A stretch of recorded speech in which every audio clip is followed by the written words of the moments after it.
एक बार की बात है, एक बहुत ही बुद्धिमान राजा था। उसका काफी बड़ा साम्राज्य था। उसके राज्य में प्रजा हर तरह से खुशहाल थी।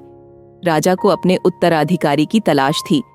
यद्यपि उस राजा के 3 बेटे थे, लेकिन राजा नहीं चाहता था कि पुरानी परंपरा को वह भी दोहराए और सबसे बड़े बेटे को ही गद्दी पर बिठाया जाए, बल्कि वह सबसे बुद्धिमान और काबिल बेटे को सत्ता सौंपना चाहता था। इसलिए राजा ने उत्तराधिकारी के लिए तीनों की परीक्षा लेने का फैसला किया। एक दिन राजा ने तीनों बेटों को अलग अलग दिशाओं में भेजा।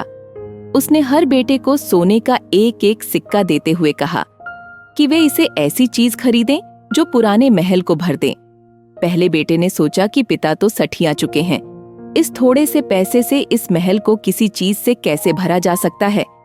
इसीलिए वह एक मैखाने में गया, शराब पिया और सारा पैसा खर्च डाला। राजा के दूसरे बेटे ने इससे भी आगे सोचा। वह इस नतीजे पर पहुंचा कि शहर में सबसे सस्ता तो कूड़ा कचरा ही है, इसलिए उसने महल को कचरे से भर दिया।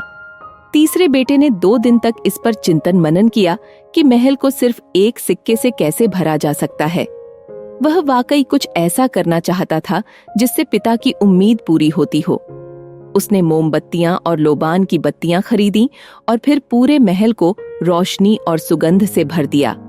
इस तीसरे बेटे की बुद्धिमानी से खुश होकर राजा ने उसे अपना उत्तराधिकारी बनाया। इस कहानी से हमें यह सीख मिलता है कि बुद्धि से कुछ भी पाया जा सकता है।